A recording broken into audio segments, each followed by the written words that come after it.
et un bon visionnage. Didier. Les 15 tablettes de Thoth.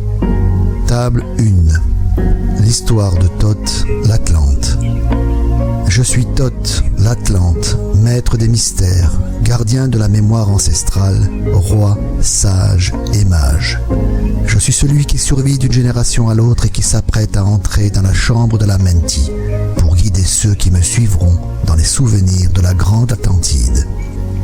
J'ai débuté cette série d'incarnations dans la grande métropole de Kéor, sur l'île de Undal, à une époque très lointaine où les mages de l'Atlantide vivaient et mouraient, non pas comme les petits hommes de cette période obscure, mais en renouvelant leur vie dans la chambre de la Menti, là où la rivière de la vie coule éternellement vers l'infini.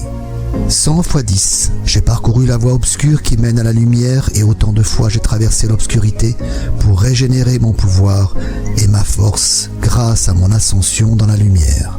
Et maintenant, me voici à nouveau avec vous, pour un temps, jusqu'au moment où le peuple de Kem, entre parenthèses non ancien de l'Égypte, ne me reconnaîtra plus.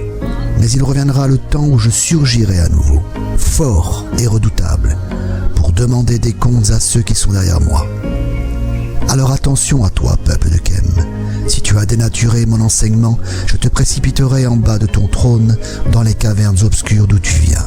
Et toi qui m'écoutes ici, ne révèle pas mes secrets au peuple du Nord ni à ceux du Sud, sinon tu subiras aussi mon châtiment. Souviens-toi et retiens ces paroles parce que je reviendrai sûrement.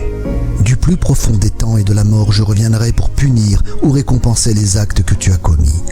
Si ce texte est maintenant entre tes mains, c'est que tu es digne, mais ne trahis pas. Dans les jours anciens, mon peuple était grand, plus grand que tout ce que peuvent concevoir les petits qui m'entourent.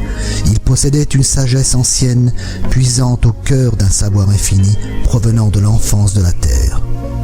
Sages parmi les sages, les enfants de la lumière étaient parmi nous. Ils étaient puissants parce que leur pouvoir venait du feu éternel.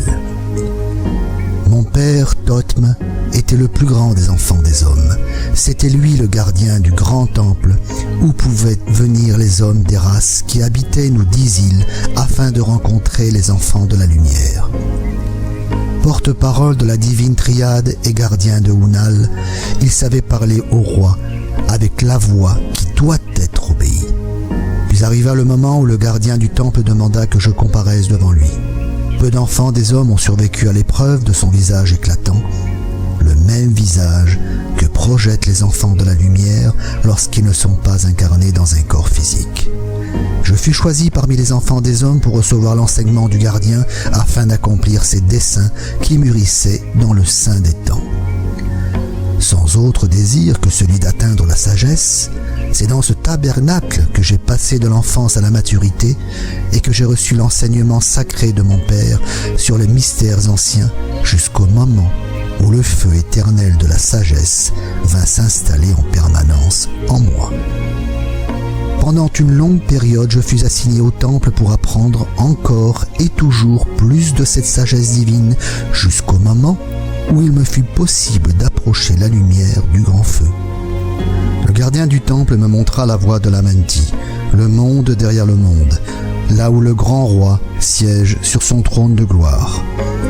Devant cette grande sagesse, je me suis prosterné en hommage au Seigneur de la vie et au Seigneur de la mort, et pour recevoir la clé de la vie qui permet d'entrer dans le cercle de la vie perpétuelle et qui libère de la mort.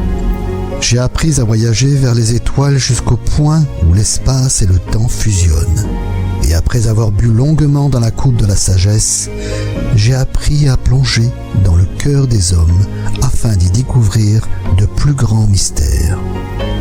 Ma joie fut grande parce que mon âme ne trouvait de repos et de satisfaction que dans cette quête infinie de vérité. J'ai traversé les âges pour découvrir le secret de ceux qui m'entourent et les voir goûter à la coupe de la mort pour ensuite renaître à la vie. Puis j'ai vu le voile de l'obscurité qui a recouvert le royaume de l'Atlantide. Cette grande terre qui fut jadis une étoile éclatante devint une étoile secondaire. Peu à peu, les pensées des Atlantes se tournèrent vers l'obscurité jusqu'au moment où le gardien, dans son agwanti, entre parenthèses détachement, prononça la parole qui appelait le pouvoir. En accord avec la loi, le verbe du maître éclata en fleurs.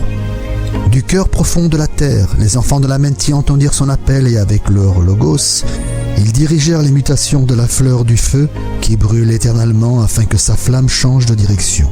C'est alors que les grandes eaux recouvrirent la terre et modifièrent son équilibre. Il ne resta que le temple de lumière, seul et intact, sur la montagne de Rundal qui émergeait au-dessus des eaux et qui préserva temporairement ses habitants des fureurs des grandes fontaines. Tablette 4. Le natif de l'espace. Homme, écoute la voix de la sagesse que j'ai amassée depuis le début du temps et de l'espace à l'origine de ce cycle cosmique. Moi, Thoth, l'enseignant des hommes, je suis de tout ce qui est, le maître des mystères, le soleil du matin, l'enfant de la lumière qui brille de tout son éclat.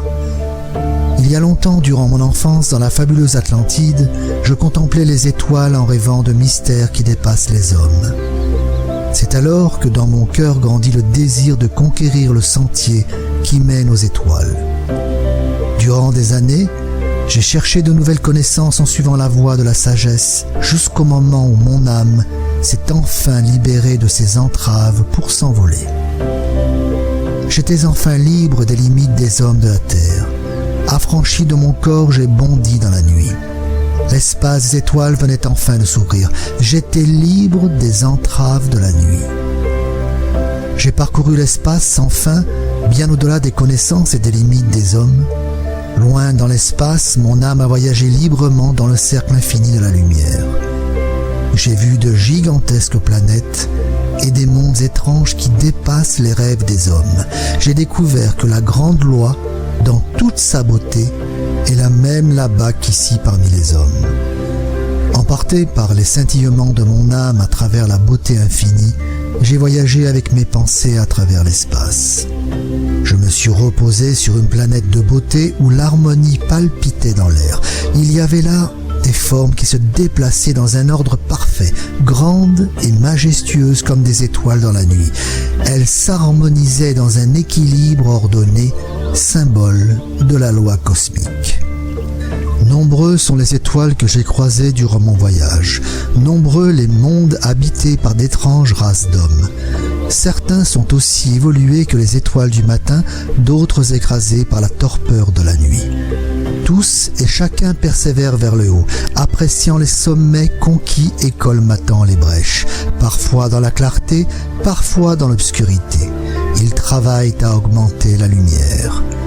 Homme, la lumière est ton héritage.